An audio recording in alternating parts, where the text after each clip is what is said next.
Hey, stop right there. Show me some ID now. I'm at my son's funeral. Don't cry. Don't lie. You don't look like you belong here. Hand over proof. I am a U.S. citizen. Army veteran. Don't argue. You can I don't care. verify it. You're acting suspicious. You people Stop, always. The first handcuff clicked shut beside a hearse, not in a border town, not at night, but at a cemetery under Texas sun, while a mother buried her son. Federal agents stepped between grief and dignity and asked a question that would fracture everything: proof of citizenship. She didn't raise her voice. She didn't run.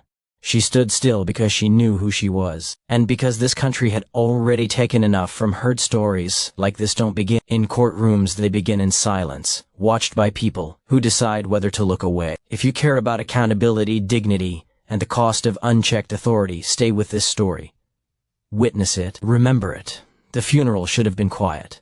Metal folding chairs pressed unevenly into the soft Texas earth, their legs sinking a little more each time someone shifted their weight. The heat sat low and heavy, pressing against black fabric, against bowed heads, against breaths held too long. A hymn drifted from a small, portable speaker, its melody familiar, its time imperfect, its words breaking slightly when the wind carried them away. Somewhere nearby, traffic moved as usual. Life, indifferent and loud, refused to pause. She stood near the front. Not seated, standing. Her spine was straight, not rigid, just practiced. Shoulders square the way they had been trained to square years ago. Back when posture meant readiness and readiness meant survival. Her hands were folded calmly in front of her, fingers interlaced, knuckles pale but steady. No sunglasses. No collapse. Grief stayed contained behind her eyes where it belonged for now. This was her son's funeral. There was law enforcement presence, but no one thought much of it at first. A marked vehicle parked along the edge of the cemetery road. Two men standing near it, uniforms neat, boots clean. In Texas, it wasn't unusual. Traffic control, courtesy, routine. Funerals attracted attention, sometimes for safety, sometimes for visibility. Authority often liked to be seen. The first agent approached slowly, hands resting near his belt, posture casual enough to look non-threatening. He waited until the hymn ended, until the pause stretched, until silence created a gap that could be stepped into. "Ma'am," he said quietly. She turned toward him, measured, controlled. She didn't flinch, didn't recoil. Her eyes met his, assessing without challenge. Years of service had taught her how to look at authority without shrinking or provoking. Neutral, professional, yes. Her voice was calm, even, almost gentle. "We need to ask you a few questions." Around them, people shifted. A woman in the second row looked up sharply, confusion crossing her face. Someone cleared their throat. The casket sat unmoving, draped, final. "What is this regarding?" she asked. The agent glanced briefly over his shoulder, where a second federal agent had begun to move closer, too close, closing distance without necessity. A habit. A tactic. "Just a routine check," the first agent said. "Won't take long." Routine. The word carried weight when spoken by someone with a badge. It was meant to soothe, to normalize, to bypass resistance. She nodded once, slow. "Now isn't an appropriate time." The agent's jaw tightened slightly, barely visible. He hadn't expected resistance, not here, not now. Grief was supposed to soften people, make them compliant, make them grateful for direction. "It'll only take a moment," he said. "We just need to verify a few things." "Verify what?" she asked. There it was, the question that shifted the air. The second agent stepped in closer, his shadow crossing the hem of her dress. His tone was firmer, less practiced. "Your status." She didn't respond immediately. Silence stretched, thin and sharp. Around them, mourners began to fully understand that something was wrong. A whisper rippled through the chairs. Heads turned. Eyes lingered. "My status," she repeated. "Yes, ma'am. Proof of citizenship." The words landed heavy, out of place, absurd in their timing, violent in their implication. She inhaled slowly through her nose, not in panic, in control. "I am a United States citizen," she said, "and a U.S. Army veteran." The agents exchanged a glance. Not relief. Skepticism. "Do you have documentation on you?" The second agent asked. She looked at him now fully, looked at his uniform, his patches, the way his hand hovered just a little too close to his cuffs. She recognized the posture, the readiness to escalate. She had worn a version of it herself once, under different circumstances, for different reasons. "No," she said. "I'm at my son's funeral." The first agent exhaled, slow and controlled, as if restraining impatience. "Ma'am, we just need to clear this up." "There is nothing to clear up," she replied. "You can verify my citizenship through proper channels." The word channels hung in the air like a challenge wrapped in courtesy. She wasn't refusing, she was redirecting. Invoking procedure. The kind she knew existed because she had lived inside systems built on it. But procedure takes time, and pride rarely waits. "We're asking you to cooperate," the second agent said. "I am cooperating," she replied. "I am also grieving." The camera on the agent's chest blinked red. Recording. Every second captured. Every word archived. People were standing now. Someone murmured her name. Another voice whispered, "This isn't right." The first agent's tone hardened. "If you don't provide proof, we may have to detain you." Detain. Not arrest. Language mattered. It always did. She looked past them briefly, to the casket. To the place where this day was supposed to end quietly. She swallowed once. Then she looked back. "You are disrupting a funeral," she said. "And you are doing so without cause." That was the moment where this stopped being a misunderstanding and became a decision. The second agent reached forward, not fast, not violent, deliberate. His hand moved toward her wrist. Gasps broke out behind her. A chair scraped against dirt. Someone said her name louder this time. She didn't pull away. She didn't shout. She stood exactly where she was as the first cuff closed around her wrist. Metal cold against skin. The click loud enough to cut through the heat, the silence, the hymn that had never finished. And in that sound sharp, final, recorded grief was interrupted by force. Justice hadn't entered the scene yet. Only authority had. The moment the cuff closed, the atmosphere shifted not into chaos, but into something colder, controlled, procedural. Authority prefers quiet escalation. Raised voices attract witnesses. Paperwork does not. One of the agents guided her a step away from the casket, his hand firm at her elbow, not rough enough to look violent, not gentle enough to feel respectful. Training manuals called it escort positioning. Keep the subject moving. Keep the scene contained. Control the visual narrative. "We're going to step over here, man," he said. She complied. Not because she was yielding, but because she understood how moments calcify into records. Resistance, even verbal, could be written as agitation. Emotion could be reframed as threat. Around them the funeral fractured. A man stood abruptly, anger flaring across his face before uncertainty cooled it. A woman pressed her hand to her mouth, eyes wet, stunned. No one knew the rules of this moment. Everyone felt the wrongness of it. The second agent spoke into his radio, voice clipped, practiced. "We have a subject refusing to verify citizenship, requesting supervisor confirmation." Refusing. The word slid easily into place. She heard it and turned slightly. "I have not refused," she said calmly. "I've requested proper verification." The agent didn't respond. He didn't need to. His audience wasn't her, it was the system listening through the mic. They positioned her near the vehicle now. The camera widened, metaphorically and literally. Bodycams angled. A bystander's phone rose hesitantly, then steadied. Authority noticed. Authority adjusted. The first agent squared his shoulders and shifted into explanation mode. The tone officers are trained to use when asserting control without appearing aggressive. "Ma'am, under federal immigration authority, we're allowed to conduct brief investigative stops when there's reasonable suspicion regarding citizenship status." She met his gaze. Reasonable suspicion based on what? A pause. Too long. "Your presence," he said finally. "And a report we received." "What report?" she asked. He didn't answer directly. "This is a lawful stop." She nodded once. "Under which statute?" The question landed heavier than her tone suggested. She wasn't being confrontational. She was being precise. Precision unsettles people who rely on generalities. "Ma'am," the second agent cut in, impatience breaking through. "This isn't a debate." "No," she replied. "It's a boundary." Her restraint was beginning to read as defiance, not because of what she was doing, but because of what she wasn't. She wasn't crying. She wasn't begging. She wasn't shrinking. Grief hadn't made her pliable. She spoke again, steady. "You can verify my citizenship through federal databases. You can contact the Department of Defense I served. My records exist." The first agent shifted his weight. He knew she was right. Verification channels were available: dispatch queries, interagency calls, digital access that could resolve this in minutes, but using them would mean admitting uncertainty. It would mean slowing down. It would mean conceding that this moment might not justify its own existence. Authority rarely retreats once it's visible. Step closer to the vehicle, he instructed. Am I being detained? She asked. Yes, he said, then corrected himself temporarily. For what offense? For failure to comply. The language tightened. Commands shortened. This was the pivot point the police training warns about, but pride often ignores. When a situation escalates not because of danger, but because backing down feels like loss. She took a breath. I am complying, she said. I am also asserting my rights.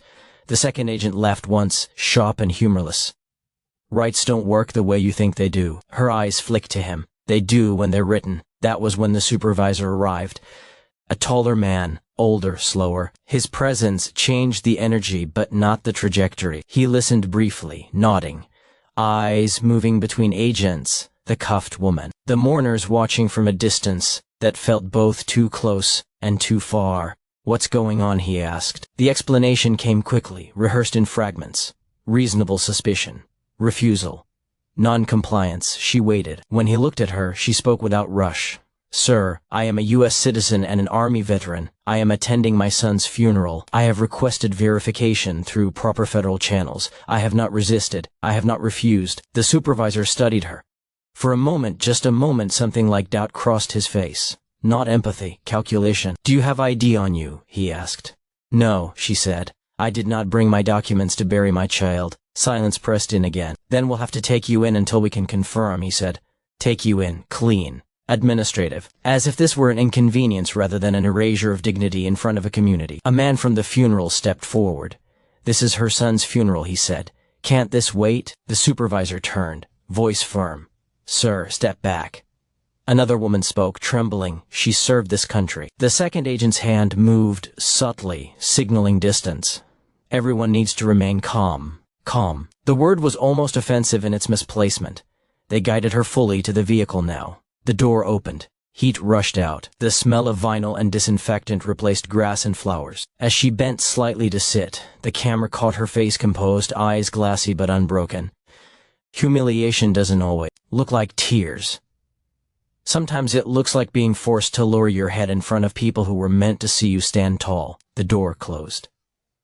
The sound echoed. Inside the vehicle, she stared straight ahead, breathing slow, measured. She recited details, silently dates, units, protocols, anchoring herself to facts. Facts could not be argued away as emotion. Outside, the agents regrouped, already narrating the incident for the record. Words were chosen carefully now. The story was being written. The funeral resumed awkwardly. The hymn restarted, weaker this time.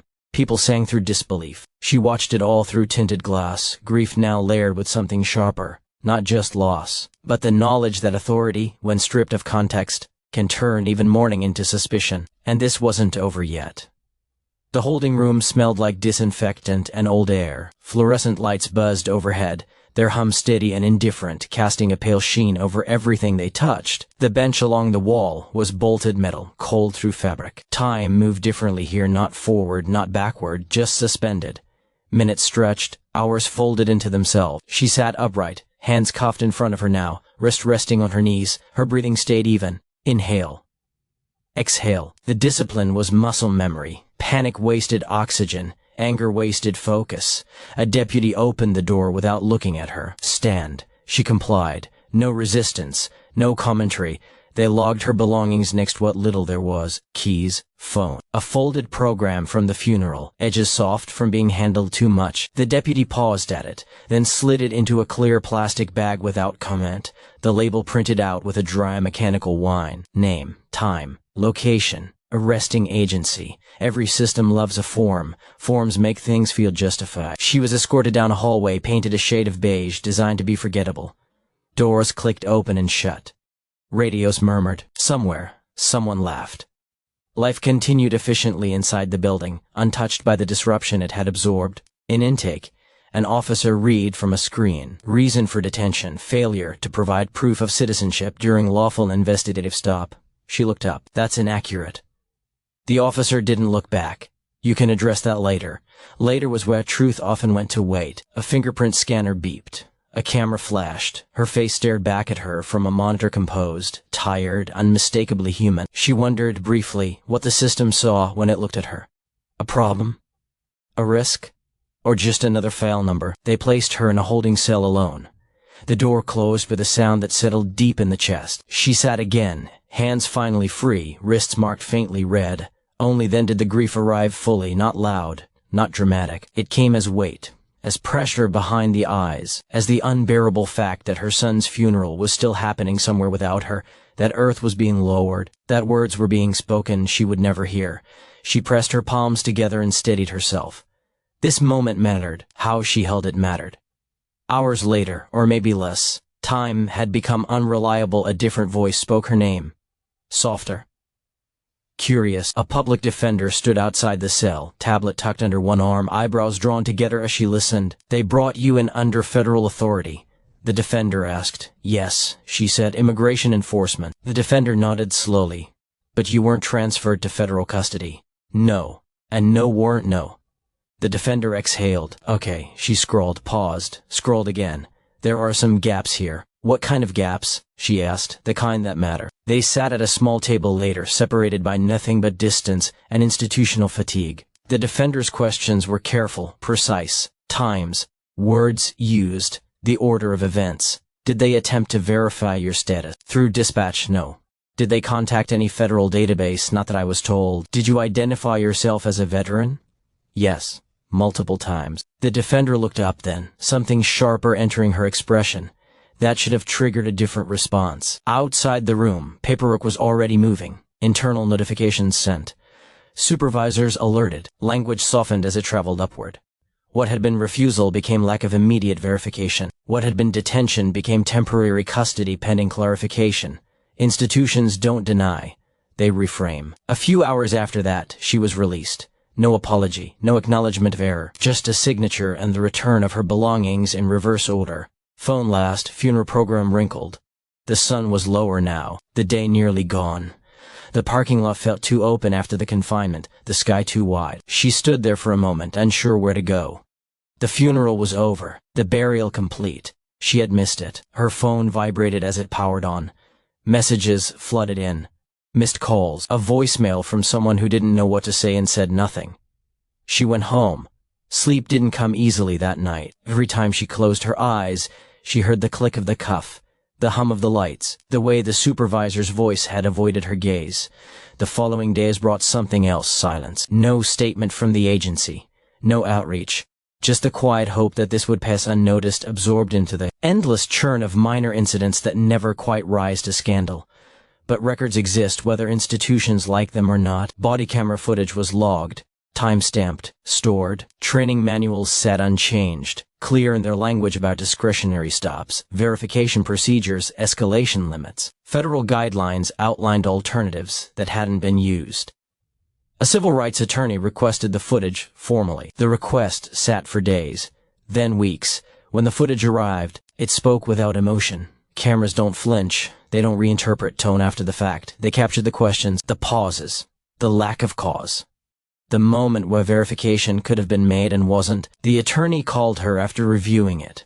They never had to take you in, he said. They chose to. She listened quietly. This isn't about one decision, he continued. It's about a pattern of assuming authority replaces justification. She thought of her uniform, of the oaths she had taken, of believing once that systems corrected themselves when mistakes were clear. Then let's correct it, she said, not with rage, not with spectacle, with record. A formal complaint was filed, then a notice of intent, language precise, dates exact. Institutions responded the way they always do at first, carefully. Statements drafted to say as little as possible, while sounding concerned. An internal review was announced. She read the words and felt nothing. What she felt instead was tired. But beneath the exhaustion was something solid, unmovable, resolve. This wasn't about proving who she was. She already knew that. This was about forcing the record to reflect what had actually happened. And once the record was opened, it wouldn't stay buried. The courthouse smelled of polished wood, old paper, a faint trace of dust lingering in corners where the sunlight fell through high windows. There was no drama here. No filmic lighting or sweeping camera angles, just fluorescent hum, the shuffle of files, and the subtle, continuous murmur of procedure. Courtrooms don't feel cinematic, they feel deliberate, procedural. Every sound measured, every word logged, every pause accountable. And in this space, the weight of authority, the same authority that had disrupted a funeral, finally faced scrutiny. The veteran walked in with calm precision. No fanfare. No gesture seeking sympathy. Her uniformed past lent her presence gravity even in civilian attire, shoulder-squared eyes, steady, spine aligned with every muscle, trained to endure observation and command. She passed the bench quietly, acknowledging the judge with a nod. The courtroom seemed almost too large for her small, deliberate steps. The casket was absent here, replaced by tables stacked with binders, evidence, and screens projecting timestamps. But the stakes felt just as real. The prosecution began with routine recitation, dates, times, names of officers, policies cited vaguely. Reasonable suspicion, verification protocols, temporary detention. They framed the narrative as procedural necessity, punctuating phrases with clipped hand gestures, eyes scanning the jury for nods or signs of comprehension. Words, rehearsed and measured, were meant to normalize what had been extraordinary. Her lawyer stood beside her, a quiet counterbalance, minimal interjections, a protective presence. Questions were precise, aimed at exposing gaps, omissions, and contradictions without theatrics. The first federal agent took the stand. He spoke carefully, citing perceived noncompliance and standard investigative procedure. Each sentence seemed rehearsed, the cadence meant to assert authority without inviting scrutiny. When asked about alternatives verification via federal databases, contacting her commanding officer, the agent hesitated. Subtle shifts in his tone betrayed discomfort. His perception, framed as justification, began to unravel under calm, methodical questioning. Emails surfaced. Internal communications between supervisors and field agents revealed not oversight, but selective adherence. A policy manual read aloud contradicted field actions. Silence followed each revelation, thick and meaningful. Jurors leaned forward imperceptibly. They weren't asked to be outraged. They were shown process failing at critical points, authority substituting. Assumption for verification, procedure overriding dignity. The second agent testified, voice clipped and defensive. Cross-examination highlighted missteps, showing that the agents bypassed available verification channels, chose confrontation over clarity, and escalated a situation with a grieving mother in a public space. Each response they gave revealed not malice in the cinematic sense, but a dangerous mixture of pride, assumption, and the habit of exercising authority without context. Then the veteran testified. She rose, calm and measured. Words were deliberate. Her testimony was not dramatic or performative. She recounted the events with chronological clarity. The moment the agents approached, a dialogue exchanged, the instructions ignored, the escalation, and finally the handcuffs at her son's funeral. She referenced policy numbers and verification protocols, linking her lived experience to procedural reality. Every pause, every glance toward the jury was intentional. Her silence at certain points, moments where words could have conveyed rage or despair, spoke louder than any protest. It was devastating not because of what she said, but because of what she did not need to say. The jury could see cause and effect laid bare. Outside the courtroom, attorneys consulted quietly, murmuring over pages of deposition notes and evidence logs. Inside, the atmosphere remained restrained. Deliberation would follow procedure, as it always does, but the weight of evidence had shifted. The careful, methodical dismantling of the official narrative left no room for ambiguity. The agents' claims of perception were challenged with fact. Their choices were recorded and undeniable. As the day wore on, the last witnesses were dismissed. Documents filed. The jury retired to deliberate. There was no dramatic pause, no cinematic flourish, just the quiet hum of responsibility settling over the room. For the first time in this entire ordeal, accountability had become unavoidable, not through spectacle, but through precision, procedure, and truth clearly documented. The veteran exited the stand with steady steps. Faint relief in her shoulders, but no triumph in her face. Justice had begun its work, but the personal cost remained. She had stood measured, restrained, and unbroken. And in doing so, she ensured that the record would speak louder than rhetoric ever could. Outside the courtroom doors, the sun was softening. Shadows lengthened across the stone steps. The world continued indifferent to individual triumphs, but within the walls of the courthouse, consequence had begun to take shape. Accountability, procedural and factual, was no longer optional. The courtroom was quiet when the verdict was read. Not the kind of quiet that swells with triumph, but a stillness waited with recognition. $7.6 million. A number was staggering on paper, larger than most settlements, a headline waiting to be written. But it didn't undo the heat of that Texas sun, the smell of flowers pressed into the dirt, the casket lower without her presence. Money cannot reclaim those minutes, cannot rewind time, cannot restore dignity in full. She sat in the courtroom, hands folded, eyes steady, not with elation but with measured reflection. The attorneys exchanged subtle nods. The agents, now present in a different context, shifted uneasily in their seats. Careers quietly were recalibrating. Retraining programs were announced. Policies once treated as guidelines became mandatory reading. Federal oversight was implemented to prevent repetition. Names would vanish from directories. Promotions would stall. Authority had consequences now, procedural and inescapable. Outside reporters leaned into microphones, scribbling notes that would circulate, dissect, and fade. But she stepped past them, past the cameras, into the muted sunlight of the courthouse steps.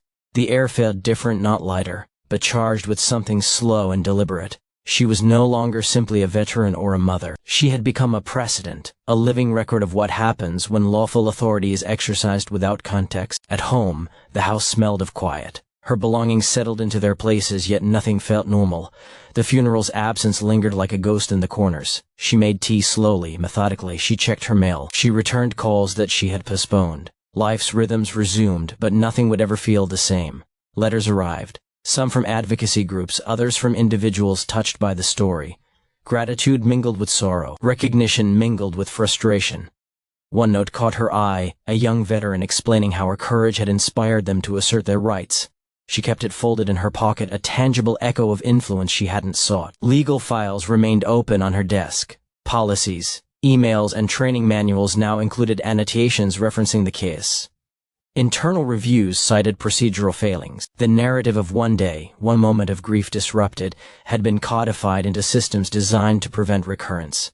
She reflected on what it had cost, not in money, but in moments lost, trust fractured, and dignity tested. Justice had arrived, not as celebration, but as correction. The systemic adjustments were progress measured not in headlines, not in applause, but in the quiet of enforcement officers pausing before they act, in the next mother who stands unbowed at a moment of confrontation, and in the next statement filed accurately, without presumption. One evening, she walked through a quiet park. Shadows stretched long across the grass. The sun dipped toward the horizon, golden and unrelenting. She watched children play, couples stroll, and remembered the funeral, the cuffs, the silence, and the public scrutiny.